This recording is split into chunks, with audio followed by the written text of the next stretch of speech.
Iran এখন আর আগের মতো নীরবে কাজ করছে না। 2026 সালে এসে দেশটি এমন সব সামরিক প্রযুক্তি সামনে আনছে যা দেখে বিশ্বের বড় বড় শক্তিধর দেশগুলো নতুন করে হিসাব করতে বাধ্য হচ্ছে।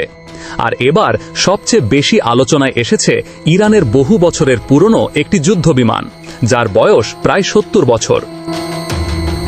বাইরে থেকে এটি সাধারণ পুরনো জেট মনে হলেও সামরিক বিশ্লেষকদের মতে এর ভেতরে এখন যুক্ত হয়েছে সম্পূর্ণ নতুন প্রজন্মের প্রযুক্তি। আর সেই কারণেই বিষয়টিকে এত গুরুত্ব দিয়ে দেখছে আমেরিকা ও ইসরায়েল। এক সময় এই যুদ্ধবিমান ছিল ইরানের বিমান বাহিনীর অন্যতম শক্তিশালী সম্পদ।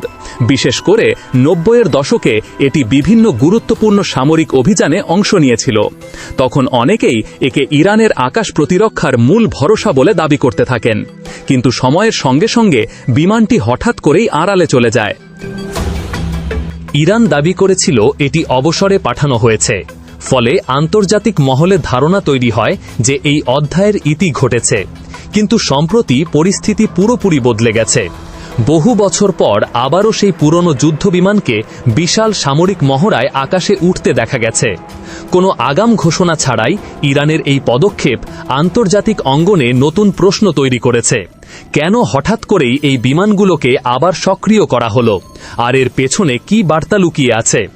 বিশেষজ্ঞদের মতে ইরান কেবল পুরনো বিমান ফিরিয়ে আনেনি, বরং সেগুলোকে আধুনিক প্রযুক্তিতে নতুনভাবে তৈরি করেছে। বাইরের কাঠামো আগের মতো থাকলেও ভেতরে যুক্ত করা হয়েছে উন্নত রাডার সিস্টেম, নতুন প্রজন্মের ইঞ্জিন এবং আধুনিক টার্গেটিং প্রযুক্তি। সহজভাবে বললে এটি এখন পুরনো জেটের ছদ্মবেশী আধুনিক যুদ্ধবিমান। ইরান ইতিমধ্যেই ঘোষণা দিয়েছে তাদের আকাশসীমা এখন আগের চেয়ে অনেক বেশি সুরক্ষিত।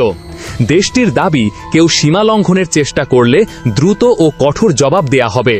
এই আপগ্রেড হওয়া বিমানগুলোতে নাকি যুক্ত করা হয়েছে অত্যাধুনিক রাডার জ্যামিং প্রযুক্তি, যা শত্রুপক্ষের ড্রোন বা স্যাটেলাইটের যোগাযোগ ব্যবস্থা ব্যাহত করতে পারে। পাশাপাশি রয়েছে উন্নত টার্গেট লকিং সিস্টেম, যার মাধ্যমে একাধিক লক্ষ্যবস্তু একই সময় শনাক্ত ও আক্রমণ করা সম্ভব। সবচেয়ে বেশি আলোচনায় এসেছে রাশিয়ার ভূমিকা। সামরিক বিশ্লেষকদের ধারণা, ইরানের এই আধুনিকায়নের পেছনে রাশিয়ার প্রযুক্তিগত সহায়তা রয়েছে। কারণ সম্প্রতি রাশিয়ার তৈরি SU-29 এবং SU-35 যুদ্ধবিমান ইরানে পৌঁছানোর খবর আন্তর্জাতিকভাবে ব্যাপক আলোচনার জন্ম দিয়েছে। বিশেষ করে SU-35কে বিশ্বের অন্যতম ভয়ঙ্কর ফাইটার জেট হিসেবে বিবেচনা করা হয়। এই যুদ্ধবিমান ঘণ্টায় প্রায় 2400 কিলোমিটার গতিতে উঠতে সক্ষম, যা শব্দের গতিরও অনেক বেশি। এর থ্রাস্ট ভেক্টরিং প্রযুক্তি বিমানকে আকাশে অত্যন্ত দ্রুত ও জটিল কৌশলে দিক পরিবর্তনের ক্ষমতা দেয়। এমনকি শত্রুর মিসাইল লক করলেও মুহূর্তের মধ্যে পাল্টা অবস্থান নেওয়ার সক্ষমতা রয়েছে এতে।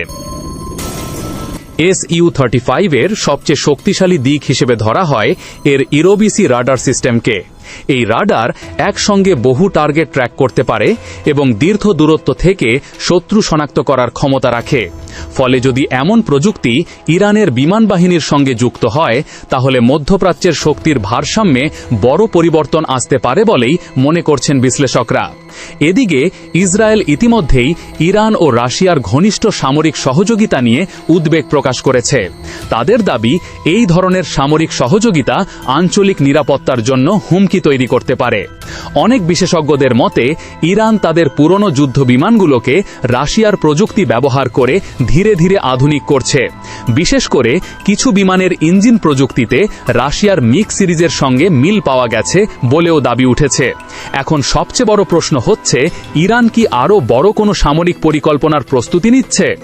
কারণ পুরনো যুদ্ধ বিমানকে আবার সক্রিয় করা শুধু প্রদর্শনী নয়, বরং এটি হতে পারে শক্তি প্রদর্শনের একটি কৌশলগত বার্তা।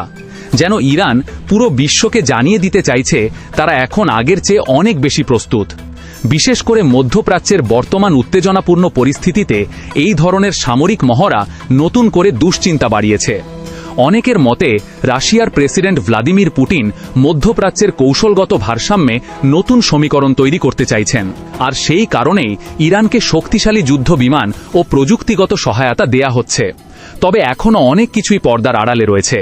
ইরানের হাতে আরও কত যুদ্ধবিমান আছে, কিংবা তারা ভবিষ্যতে কী ধরনের সামরিক প্রযুক্তি প্রকাশ করবে সেটি স্পষ্ট নয়।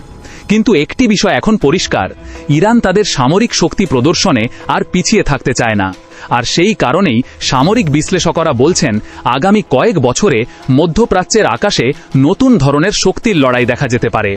কারণ ইরান এখন শুধু প্রতিরক্ষামূলক অবস্থানে নেই, বরং তারা বিশ্বকে দেখাতে চাইছে প্রয়োজন হলে তারাও শক্ত অবস্থানে দাঁড়াতে প্রস্তুত।